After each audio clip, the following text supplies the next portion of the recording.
Welcome to the Standing in This Place podcast. I'm Rachel Carter and I'm the artist behind this project, supported by National Lottery project grants through Arts Council England. I'm going to be telling the historic tale of the intertwining of the lives of women working in the textile mills of the industrial Midlands and the enslaved women working the cotton fields in America.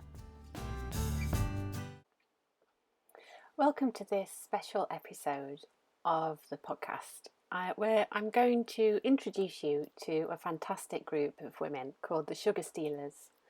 They've been part of the Standing in This Place minifigures commission, and over the last few months a group of 10 stitchers were invited to attend a series of workshops, talks and museum visits, and we delved into the history of the two women represented in this project, a cotton mill worker from the early 19th century and a woman of African origin forced to work in the cotton fields of America and the Caribbean as enslaved labour. So each of the stitchers received 2 wooden minifigures, and they were asked to design and create an historic costume for these figures, reflecting the dress of mid-19th century. When we finished, we collected all of the minifigures together, and a design was taken from an amalgamation of all of these different miniature models. The group then, led by lead designer Lachey, was able to take all of those details and put them into 2 full-size costumes, which they stitched together for 2 of our community models who have become the basis of the sculpture. It's been a fantastic project to work with them, and they've been involved with historians and filmmakers and artists and photographers, and some of them had the chance to come down to the Steve Russell Studios in Stroud, which is next to the Pangolin Edition studio, to see photogrammetry in action when we digitally captured 2 live models in historic clothing. But less from me. Let's hear now from some of the members of the Sugar Stealers who took part in the Standing in This Place minifigures commission. Okay, so let's first start off by telling me your names. Julie Lindo. Penny Evstathio. And tell me a little bit about your stitching group, about Sugar Stealers. So I came across Sugar Stealers on Instagram, and I applied to join a couple of the groups, but very unfortunately the ones I joined were cancelled due to COVID. So I didn't come along until I joined a choir in the same building, and then I got involved in the stitching and the sewing group through Trish, who heads up Sugar Stealers, and it's just such an inclusive place that if you're in the room at the right time and you hear about something, then and you're interested, you can join in. It's really inclusive. Was that the same for you? No, basically my daughter Isabella was living in Athens during the lockdown, and she joined the year before the boxing. So when she moved back due to my illness to England, she realised in January that obviously the Sugar Stealers was based in Nottingham. So she signed up and obviously sent it to myself and my elder daughter, because we all live in the same house. So so that's how we started really, and it's just, for me, I've been here since January, joining, bits and bobs, and it's just been a real bonus for me. So and now I'm in the stitching group suddenly and thoroughly enjoying it all. So tell me about the minifigures commission, and and do talk to one another and ask questions. So how did you find it? Let's start off by going into the history and trying to find inspiration for your 2 minifigures. So I think for me, I need to start by saying that I really hadn't given the slave trade or the cotton trade much thought ever before. Only in passing, nothing, and I have to be really honest and say that it was one of those moments where Trish was in the room, asked me, "Oh, you sew, don't you?" I said, "Yes." And she said, "Oh, I've got a project for you." And that was how I learnt about it. And but since then, I've been looking at the research that you put on your on the WhatsApp and reading my own research going online, and it just became something that I got really interested in. And as I sort of started to work on my my mannequins, it they almost sort of came alive in my mind, and I wanted them to be really, to look really authentic, and it meant a lot to me. And I tried to put some of the stories into it that I'd read. For me, the history, I remember watching Roots as a child in the 70s, and it really quite affected me. And I think for me, I don't so much relate as much to the factory workers, because I've never really had family that have worked in there, but because I think because I'm adopted, I can relate to that sort of, being taken and losing your identity. I think for me was the connection with the slave trade. So with my dolls, I really wanted to give them back some pride, because I'm sure they were very proud, even though they were put in this horrendous situation. So really that's what I was interested in, and it saddens me, but I think the project is really quite inspiring, and it's good that it offers an opportunity for people to think about it and engage with it, because it's a huge part of our history. Great Britain really was built on the slave trade, so I think we need to understand it to be able to move forward. I think it's really important, so that's sort of my angle. I mean, the dolls was fun to make. I don't think I've sewed for 20 years, but yeah, I really enjoyed it actually. Julie set the bar extremely high for us, which is a good thing, and I think they all look fantastic. I think we all did a great job. Absolutely. Yeah. I think I feel like I need to just add something to that. It's really quite bizarre that I hadn't looked into or understood anything about the slave trade, because my husband's Jamaican descent, and he's British born, but he is of Jamaican descent, and of course it will be something that's particularly of interest and sensitive to him, and it's really enabled me and my husband to discuss things about the slave trade that we may never have spoken about, and the impact that that's had on him through his life, in terms of how it's changed the way he's lived because of the slave trade. So that I owe the project to I owe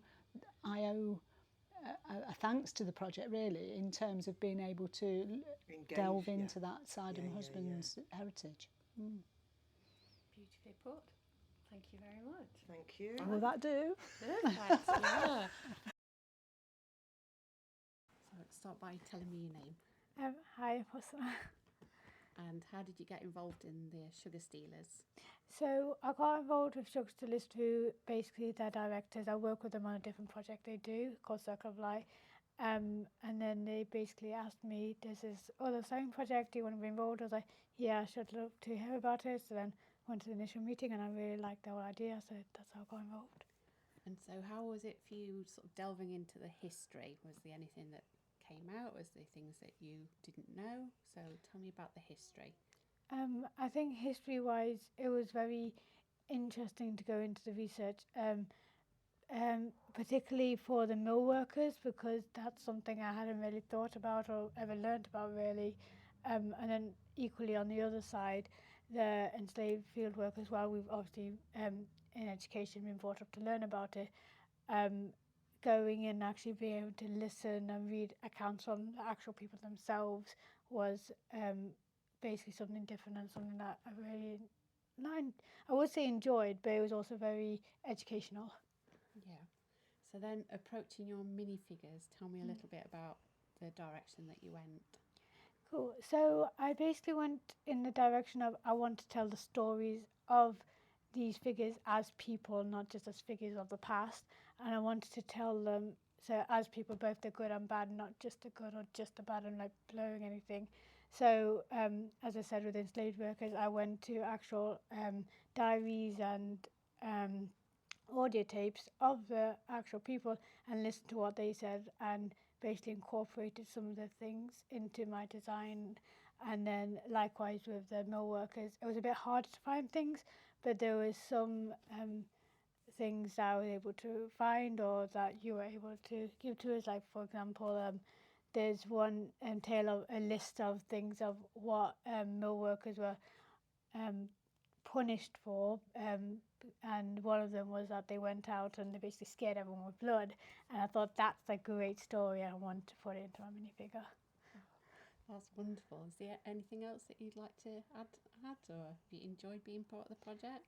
I've definitely enjoyed being part of the project. I think it's such a big thing, and there's obviously you can't cover it all in such a short space of time.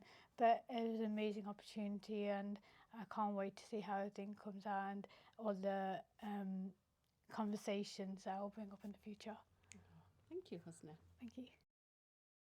I have had a studio here in this building for like a year, and then Trish and Ian got over this side of the building and got slowly involved into all these projects they're doing, and they asked me if I want to be part of your project, which was amazing.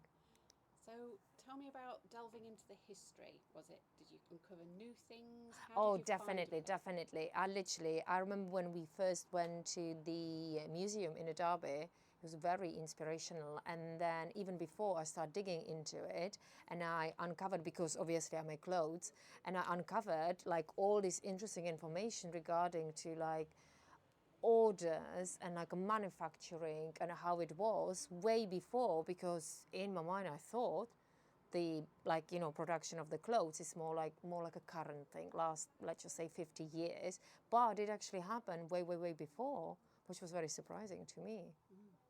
So how did you approach your minifigures? My minifigures. So I did research regarding to, I listened to some of the podcasts you posted, and then I did like online search, and then I read a few stories like regarding to like a personal experiences, but that was very limited information. I could only find like a 2 people. Plus I went to New Orleans a few years ago, so I visited the places which we actually made a little miniature about, which was very so I went through all my old photos, because I went to like a sugar plantations and auctioning house, and they did have some drawings and some of the clothes actually they had there, which was very interesting, but very depressing, to be honest. It wasn't something I really kind of enjoyed too much. And what about your millworker minifigure? Oh, that was a bit of a tricky one, because I knew a bit more about obviously American one, but about this one, I remember going through the museum, and they were several information regarding to that, but I couldn't really find as many information, but I went through pretty much some of the drawings and some of the information I found online. But equally depressing to read about how women had it very hard. I mean, I'm not saying it's perfect these days, but we have it definitely better than they had it, and it was a very hard time for women generally, and it was a very hard time to be a woman. Well, thank you very much. You're very welcome. Thank you. Thank you. Oh. Okay, so let's start by telling me your name. Yasmin. And how did you get involved with the Sugar Stealers? I can't remember, but I somehow found out about it, and I think it might have been on the internet, and I looked on the website and booked some of the sessions. And when you found out about the project, what did you think about getting involved with that? Can't remember. So one of the tasks that I gave everyone was to delve into history. Actually, I do remember now. It was Ian. He told me about the project before it started, and he was all excited. And I was thinking, oh, and he was already involving me before I knew very much about it. So I think I was naturally drawn into it. That's good. Yeah. So then researching and delving into the history for your minifigures, so was there anything that sort of stuck out, or was there anything interesting that you found? I found it horrific. And when I found the atrocities were just like, it reminded me of a scripture, man has dominated man to his injury. And when we got a lot of the new books to read, and I was very quiet after I'd scanned through those. So it's quite shameful, really, what's occurred. So how did you filter that research into your minifigures? Well, I suppose from a human perspective, I imagined how the women would feel and how they would live, and the zest and optimism for life regardless of circumstance. That's fantastic. Is there anything else that you'd like to add? No. Okay, thank you very much, Jasmine. It's interesting listening to the Sugar Stealers and personally being part of the research project with them. It's very difficult to find information about the real women, their lives. A lot of reports are given to mill owners or plantation owners, the people of wealth. And it's very difficult to find the ordinary working classes or the women forced from their homeland and forced to work in the cotton fields. And that's similar of family history when you're looking at working class history. Unless your ancestors of note or has done something interesting, then it's very difficult to find them, unless they feature in the news for things that maybe they've not been particularly well behaved. So before we continue with the Sugar Stealers, we're going to hear a short poem by Jess. Hello, my name's Jess Pyrwell. I'm 12 years old and I am reading a poem which I have written called News. I turn on the news. Bad news.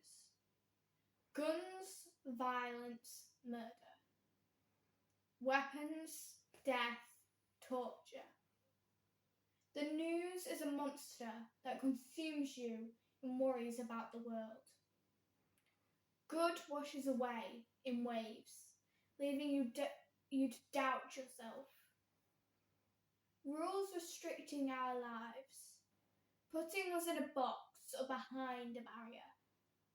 Screaming, shrieking, nobody listens, not a sound. News, a sidekick of society. Its mission to tell you the worst of the world. Making enemies. Don't listen, don't look. It'll have you wrapped around its cruel finger.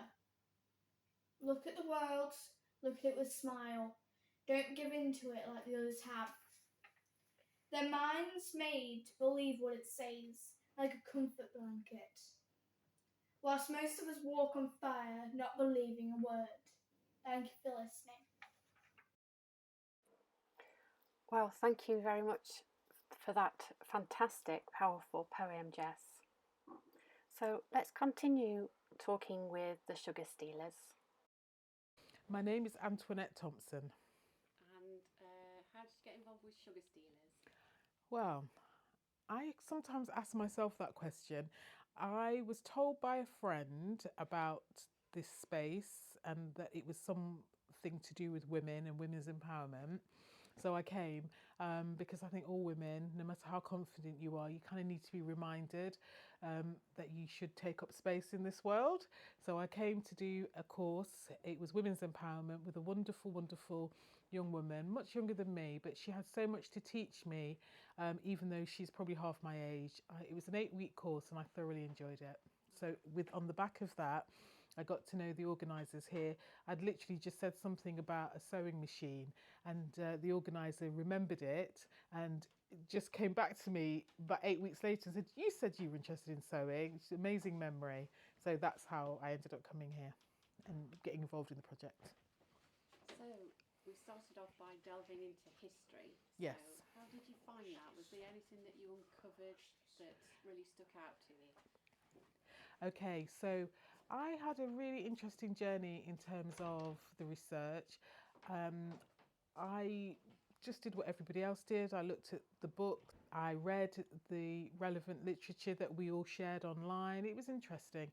But I found myself going to London because I'm learning to make shoes. And it's a really intense and difficult craft. But anyway, I went to London and the course was being run in East London, Brick Lane. Near Brick Lane, I should say. It was actually in Bethnal Green, but I'd lived in London, so I was really happy to be in London for a while.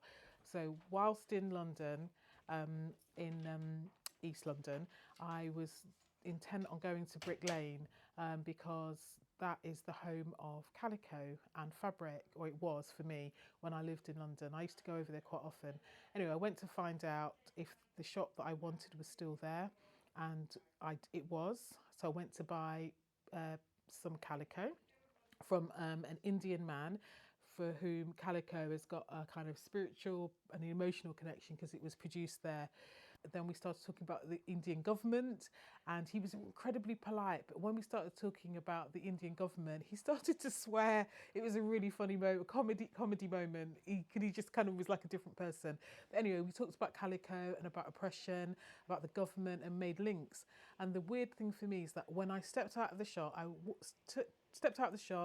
I took a photograph of the shop for my own memories, really, with his permission. And as I walked down the street a little way, I looked up and there was a blue plaque, celebrating the life of a very famous abolitionist.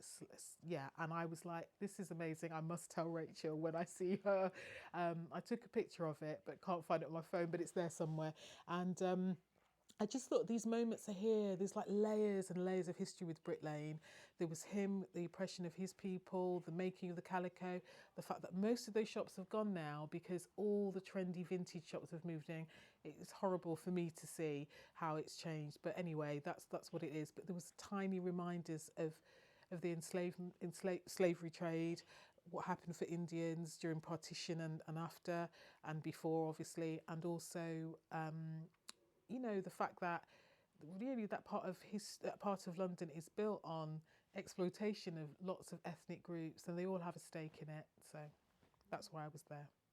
So, and how did you filter all of that into your two minifigures? Was there anything that you particularly wanted to talk about? Yeah, that's a really good question. For me, it's really critical for me that calico was important in of itself.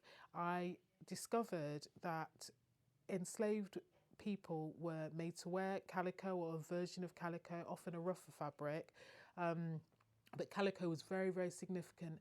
What used to happen, it was significant in itself, but what used to happen with pieces of fabric is that, from my reading, people were given an allotment of fabric far too small for a decent wardrobe. It was like one outfit, really, and they had to wear that. Imagine wearing that same pair of trousers or top year in, year out, day in, day out.